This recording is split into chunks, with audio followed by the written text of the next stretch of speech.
Assalamualaikum warahmatullahi wabarakatuh. Salam jumpa, salam sejahtera untuk Anda semua. Salam persaudaraan dari kami Aras 9 Channel. Tak lupa saya mengucapkan terima kasih yang tak terhingga atas respon positif Anda terhadap konten-konten kami.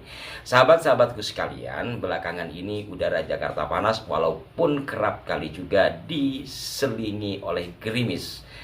Panas udara, panas pula peta perpolitikan jelang Pilpres. Namun semua itu tidak mengurangi informasi adanya diskursus nasab yang sudah 1 tahun lebih bergulir.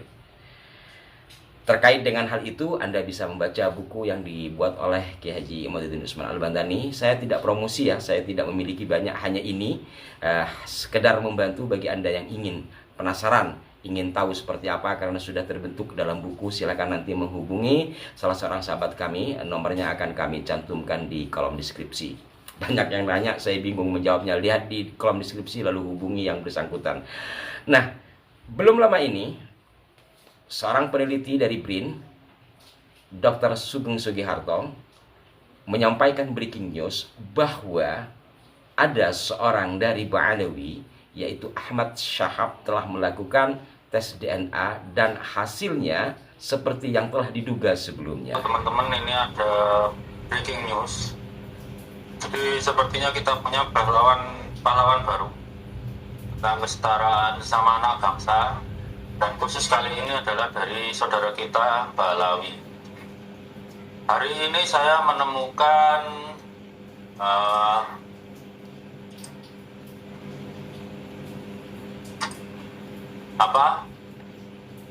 saudara kita dari Indonesia, namanya Ahmad Syahab. Beliau testing Y-DNA, DNA ke family tree DNA, dan haplogrupnya itu diprediksi masuk GM201. Karena beliaunya ya mungkin dengan alasan ekonomi atau gimana ya, hanya bisa mengambil tes DNA yang 25 marker, 25 STR. Jadi kalau Pak Dr. Sugeng mengatakan pahlawan ya, kesetaraan, karena kita bisa lihat dari realitas yang ada bahwa selama ini di antara mereka, saya tidak mengatakan semua, di antara mereka entah rata-rata paling banyak atau bagaimana, selalu menganggap diri paling lebih, bahkan lebih dari sekian puluh kiai dan sebagainya. Maka pantaslah kalau dikatakan Pak Ahmad Syahab ini melakukan tes DNA untuk membuktikan bahwa dirinya sebagaimana haplogrupnya. Artinya memang bukan dari haplogrup yang dikaitkan terhadap Kanjeng Nabi Muhammad SAW. Tentang apa itu haplogrup, saya bukan ahlinya, silahkan Anda nanti bisa membaca artikel-artikel tentang hal itu. Tapi setidaknya secara gampang bisa disimpulkan haplogrup itu adalah kode dari nenek moyang kita, kakek moyang bersama. Ada O, ada J1, ada G, dan segala macamnya. Ini awalnya kan sebuah penelitian untuk mengetahui manusia itu berasal dari mana dan seperti apa, termasuk di Indonesia yang dilakukan oleh Bu Dr. Herawati ya. Iya, bagi Anda juga mungkin yang ingin mengetahui tentang haplogrup itu apa lebih detail ya, mohon maaf bagi yang sekelas saya bisa membaca artikel-artikel yang ditulis Bu Herawati Sudoyo ya, seorang dokter. Dr. Herawati Sudoyo, MSI PhD, beliau adalah staf pengajar bagian biologi FKUI 1978 hingga sekarang, kemudian ketua tim unit identifikasi DNA forensik lembaga Eijkman 2004 hingga sekarang. Pada intinya beliau ahli di bidang itulah, bahkan melakukan penelitian ini setelah ada tragedi bom bunuh diri 2004 yang silam itu, kalau saya baca dari artikel beliau. Intinya tentang apa itu haplogrup, tentang bagaimana itu DNA, asal mengerti silahkan dibaca saja. Saya tidak terlalu jauh ke sana karena memang bukan bidang saya. Hanya saja sekali lagi secara umum tentang haplu grup itu apa? Yaitu adalah kode dari moyang bersama kita. Artinya kalau Kanjeng Nabi Muhammad itu sebagai orang Arab asli yang memiliki kakek moyang ke atasnya memiliki haplu grup katakanlah J1, maka tentu ke bawahnya adalah J1. Apalagi jika dikaitkan dengan para habaib yang melarang anak perempuannya menikah dengan selain kelompoknya, artinya Habibah tidak boleh menikah kepada selain Habib, maka memungkinkan kodenya sama ke atas. Tetapi kok ternyata Pak Ahmad Shahab ini berbeda. Maka dari itulah nampaknya Pak Dr. Sugeng agak geram sehingga beliau mengatakan jangan fitnah Sayyidah Fatimah. Grupnya keturunan Sayyidah Fatimah yang laki-laki ya harusnya cuma satu. Kalau bermacam-macam yaitu fitnah terhadap Sayyidah Fatimah. Yaitu pendapat Pak Dr. Sugeng. Selebihnya terkait dengan tayangan Pak Dr. Sugeng, silakan Anda menyaksikan langsung di kanal beliau. Beliau akhirnya juga buat kanal YouTube untuk menyampaikan informasi-informasi ilmiah terkait dengan temuan dan keilmuan, disiplin keilmuan beliau. Saya sering juga mengikuti dan kebetulan beliau ada satu grup WA juga.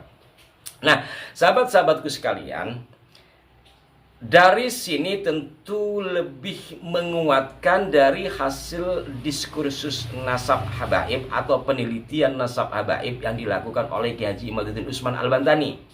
Artinya kalau dari, ini berulang-ulang dikatakan ya, kalau secara pendekatan pustaka, secara uji pustaka ternyata tidak ditemukan, tidak terkonfirmasi bahwa habaib adalah dzurriyyah Nabi, maka ini dibuktikan juga melalui ilmu modern yang disebut DNA tadi, YDNA atau ilmu genetik lah.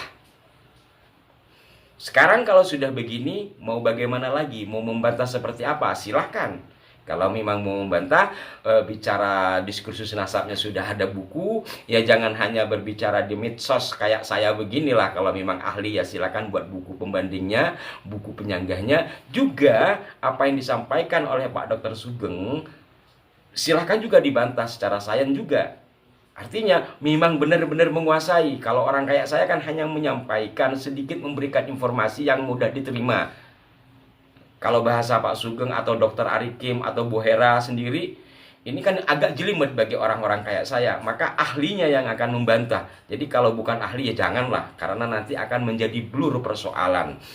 Itu yang pertama. Dan yang kedua, semua ini adalah buah ya. Maka kenapa saya mungkin satu frekuensi dengan Kiai Haji Imaduddin Usman Al-Bantani di dalam penelitian ini, walaupun saya tidak sepintar beliau, tetapi saya mengikuti dari awal. Kenapa? Karena ini akhirnya menjadi bidang keilmuan yang diminati. Dan ternyata dari dulu mungkin Anda atau saya tidak pernah menghiraukan apa itu DNA, haplogrup dan segala macamnya. Mau tidak mau ketika muncul pemahaman seperti ini, akhirnya termasuk saya juga mencari-cari apa itu DNA, bagaimana dan seperti apa. Saya juga bertanya kepada Pak Dr. Arikim, pernah juga nanya sama Pak Sugeng untuk mengetahui. Karena ternyata ilmu Allah itu banyak dan kita satu sama lain hanya diberi setitik ya. Wa ma utitu minal ilmi illa qalila. Karena setitik ilmu kita itu ya kita saling bertanya.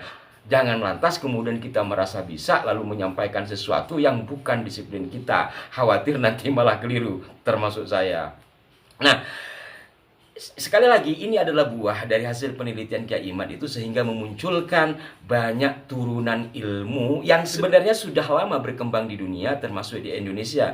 Penelitian Bu Herawati sendiri itu dari artikel yang saya baca itu dari 2004 ya. Baru belakangan ini termasuk saya mengenal nama Bu Herawati. Ini barokah barangkali ya dari penelitian nasab yang dilakukan Kiai Haji Imaduddin Usman Al-Bantani. Semoga beliau senantiasa dalam lindungan Tuhan, diselamatkan jiwa raga dan hatinya. Dan kita juga semua diselamatkan jiwa raga dan hati untuk tidak berlebihan menyampaikan sesuatu. Dan jangan pula kita terjebak pada pengkultusan baru.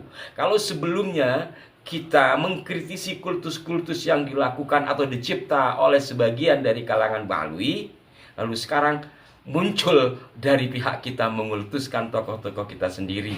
Maka kalau kembali kepada apa yang disampaikan oleh Pak Sugeng Sugiharto tadi, Pak Ahmad Syahab dikatakan sebagai pahlawan kesetaraan, maka kesetaraan ini kita jaga, bahwa semua kita sama-sama hamba Allah, mudah-mudahan jadi hamba Allah, setidaknya ya masih makhluk Allah, tidak berhenti untuk terus belajar serta mendudukkan persoalan sesuai porsinya. Dan mari kita sama-sama menjaga kebersamaan dan rasa persaudaraan. Siapapun kita, Allah takdirkan telah menjadi bagian dari penduduk bumi yang berada di Kepulauan Nusantara ini, yang berada di bawah satu bendera merah putih.